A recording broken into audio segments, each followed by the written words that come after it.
विशाल विशाल भुजाएं हैं, पूरा ब्रह्मांड उनकी भुजाओं में है। पूरे ब्रह्मांड को उन्होंने अपनी भुजाओं में समेट रखा है। आपसे मेरी प्रार्थना है कि उनकी भुजाओं की शक्ति के बारे में टिप्पणी करने की कोई आवश्यकता नहीं है। अरे आपकी भुजा मैं जानती हूं कितनी ताकतवर है। श्री राम की भुजाएं छोड़िए, उनके छोटे भाई की भुजा में कितनी ताकत है, पहले यही समझ लो कितनी ताकत है। मंदोदरी बोली, रामानुज लघु रेख खिंचाई,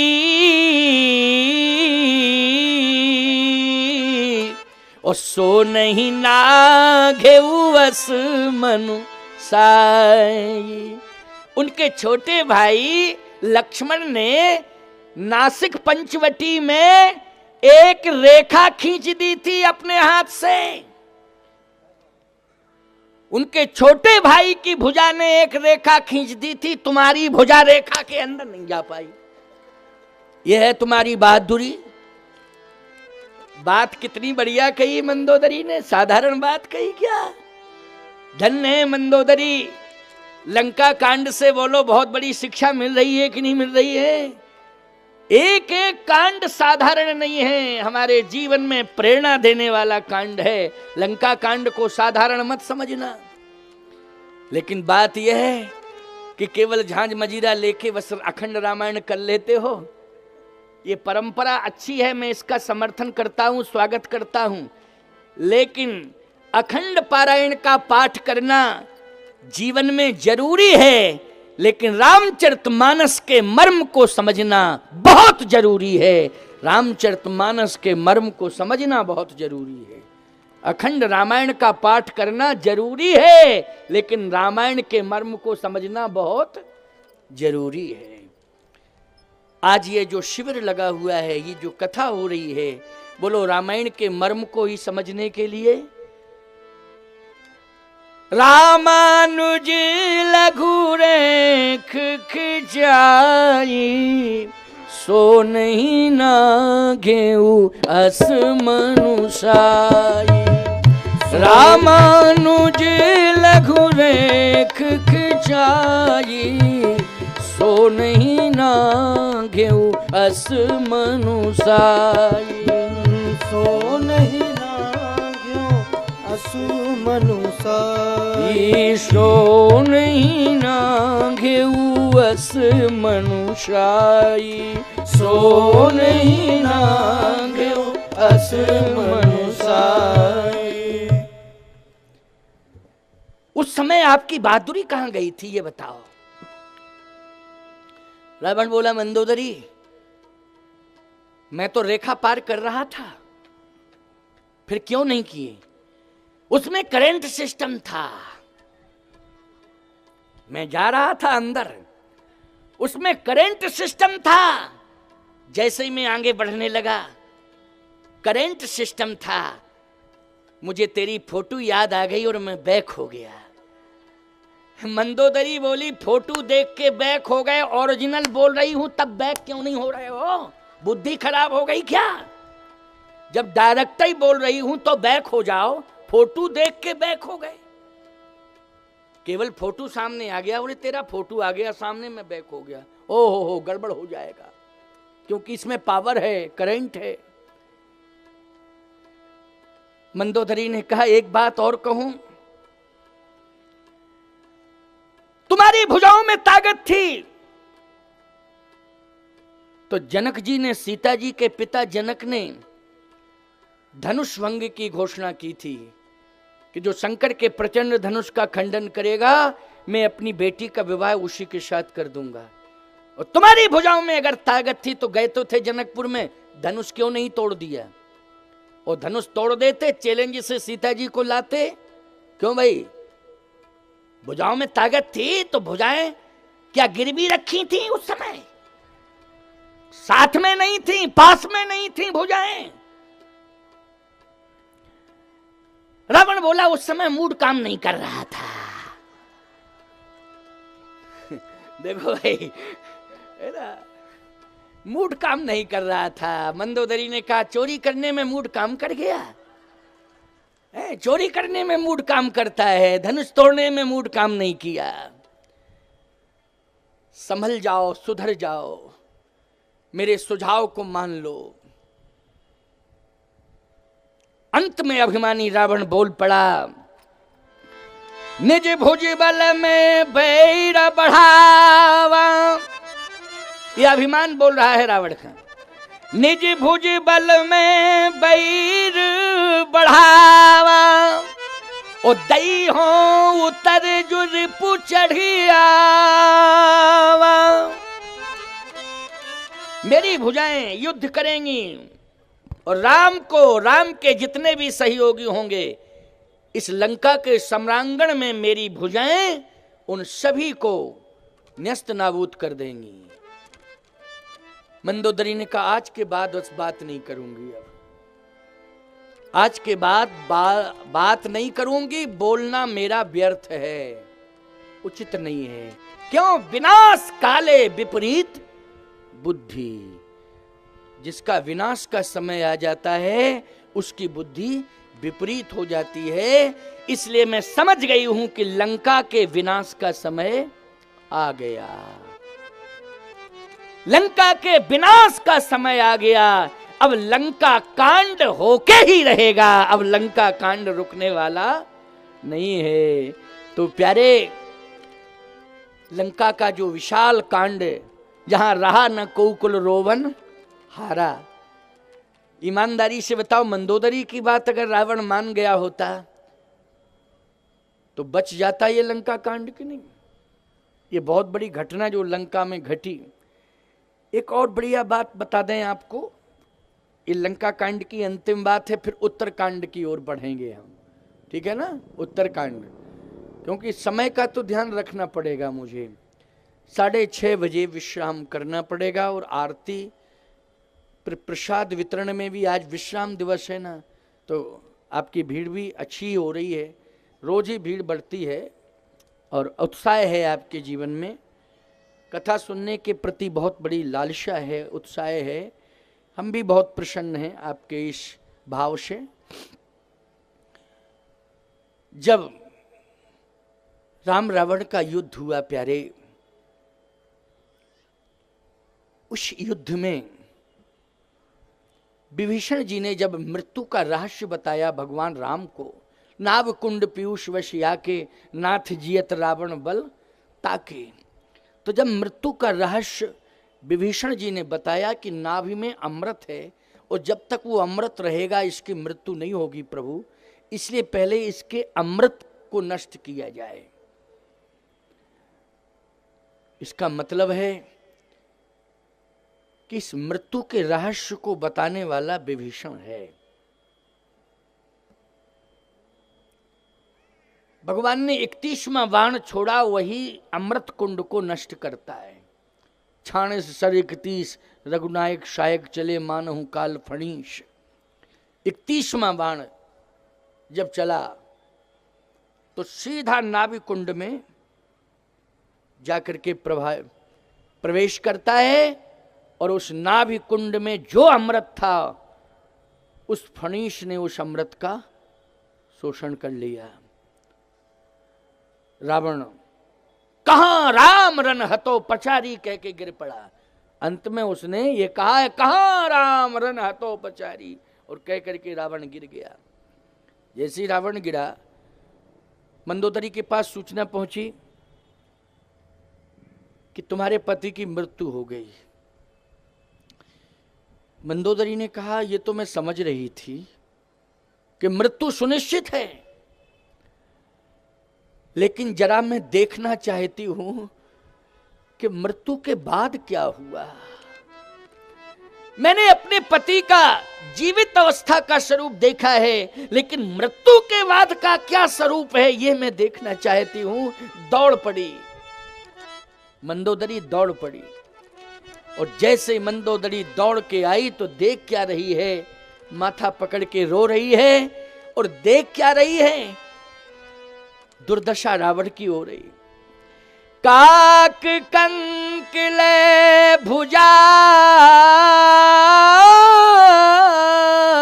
उड़ाही। कौआ जो है रावण की भुजा ले जा रहा है। ये रामायण का प्रमाण है, देखो लंका कांड का। मंदोदरी देख रही है ये। काक कंक ले भुजा उड़ाही, एक तेक छीन ले खाही।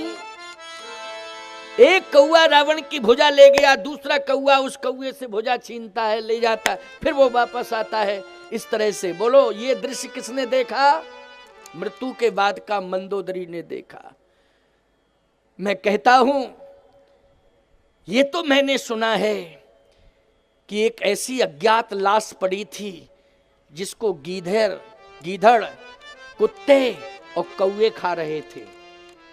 एकांत में ऐसी लाश पड़ी थी, लेकिन एकांत में वो रावण की लाश नहीं थी। बोलो थी क्या एकांत में? 33 करोड़ देवता देख रहे थे। रामादल में जितने वानर भालू थे वो सब देख रहे थे। स्वयं रावण का छोटा भाई विभीषण खड़ा हुआ था और थोड़ी ही देर में मंदोदरी आ गई। बोलो एकांत कहोगे इसे? नहीं नहीं, एकांत नहीं। सबकी आंखों के सामने वो दृश्य था और कोई कौए को रोकने की हिम्मत नहीं जुटा पा रहा था। अगर कोई कौओं को रोक रहा होता, अब बताओ भैया, ऐसा बलवान जिसके चलने से पृथ्वी कांपती थी, लेकिन उसकी भुजाओं को कौए ले जा रहे, उन कौओं को कोई रोक नहीं पा रहा। उन कौओं को कोई रोक ही नहीं पा रहा है। बोलो रोक पा रहा है क्या? बताओ जरा, कोई नहीं रोक पा रहा। ये दुर्दशा, ये विडंबना अन्यायी की मृत्यु के बाद की है। मंदोदरी ने रावण की लाश पर माथा पटक दिया और कहा, मैंने पहले ही कहा था कि मेरी बात मान जाओ। मेरी बात नहीं मानी, ये दशा हुई। राम विमुख अस हाल तुम्हारा, और रहा न को कूल रोवनिहारा, रहा न को कूल रोवनिहारा। कोई कुल में रोने वाला नहीं रहा। अविचल है जो धर्म पर होती उसकी जीत, अन्यायी की लाश पर कुत्ते गाते गीत। काक कंक ले भुजा उड़ाही, ओ एक तेक छीन ले खाही।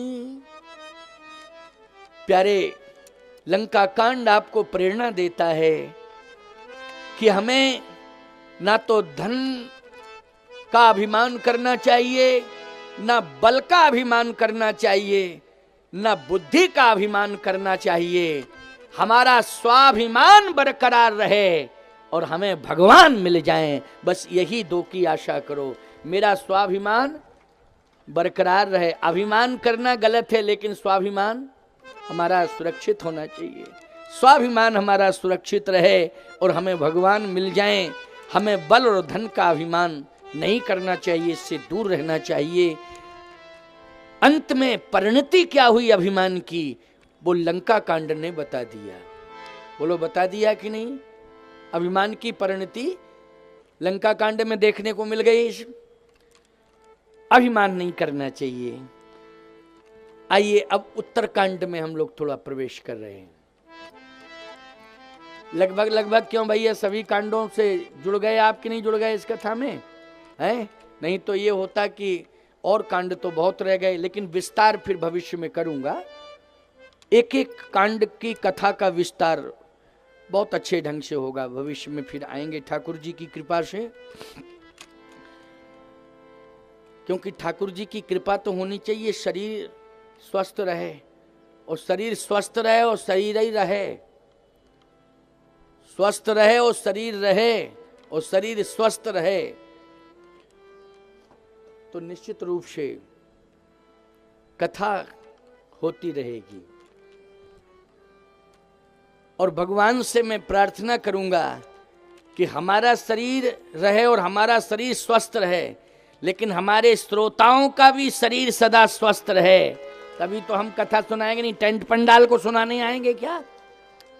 क्यों भाई? हमारे श्रोताओं का शरीर स्वस्थ रहे। भगवान से यही मैं प्रार्थना नित्य करता रहूंगा, और डायरेक्ट हमारी प्रार्थना स्वीकार करेंगे भगवान, क्योंकि डायरेक्ट कनेक्शन है। क्यों भाई, है कि नहीं? और तुम सभी भक्तों के स्वास्थ्य की मंगल कामना हम नित्य करेंगे, तो ठाकुर जी आप सबको भी पूर्ण स्वस्थ रखेंगे, मस्त रखेंगे, अच्छे कार्यों में व्यस्त रखेंगे। ये भगवान करेंगे निश्चित रूप से, ठाकुर जी की कृपा रहेगी। उत्तरकांड। रावण तो मर गया, विभीषण जी सिंहासनासीन हुए। भगवान राम को भरत की याद आ रही है, भरत की याद आ रही है भगवान राम को।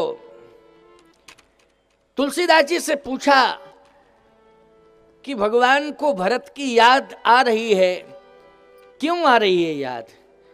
इसलिए कि चित्रकूट में भरत जी से ये कहा था कि मैं अवध में अवधि के अंतर्गत आऊंगा। भरत तुम मेरी बात पर विश्वास रखो और तुम जाओ वापस अयोध्या, मैं अवध में अवधि के अंतर्गत आऊंगा। लेकिन भगवान राम कह रहे हैं कि मैं देख रहा हूं भरत रो रहा है, रहा एक दिन अवध अधारा,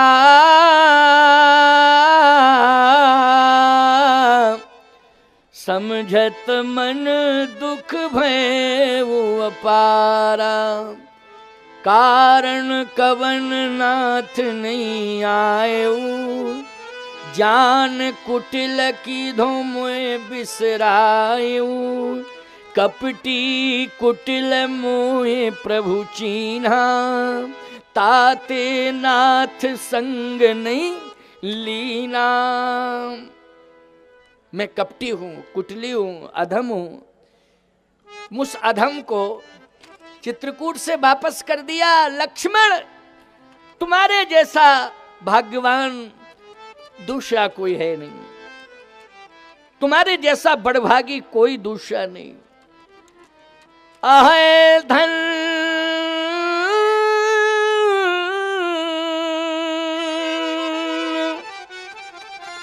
लक्ष्मण बड़भागी, राम पदार बिंद अनुरागी। अहे धन्य लक्ष्मण बड़भागी। लक्ष्मण तुम बड़भागी हो। भरत जी कहते मैं अभागी हूं। भगवान देख रहे हैं इस दृश्य को। संसार में क्या हो रहा है ईश्वर देख रहा है। क्यों भाई? ईश्वर तुम्हें दिखाई नहीं दे रहा है, लेकिन तुम क्या कर रहे हो ईश्वर देख रहा है। संसार की नजरों से तुम छिप सकते हो, अपने को छिपा सकते हो, लेकिन परमात्मा की नजरों से क्या तुम छिप सकते हो? नहीं, वो सब देख रहा है। कौन क्या कर रहा है? ईश्वर सब देख रहा है, लेकिन इतना गंभीर है कि वो बोल नहीं रहा है तुमसे। वो गंभीर है। वो कहता है कि अभी तुम अपने मन का काम करो, जब मेरी अदालत में आओगे तब पाई पाई से हिसाब लूंगा। समझ गए हो कि नहीं? वो गंभीर है, समुद्र से भी ज्यादा गंभीर है। समुद्र में कितनी गहराई है इसका भी मापदंड नहीं है कोई, लेकिन शायद कोई समुद्र की गहराई को माप सकता है लेकिन परमात्मा कितना गंभीर है, इस मापदंड को कोई लेकर के नहीं जा सकता ईश्वर के पास, ना उसकी गंभीरता की गहराई को माप सकता है।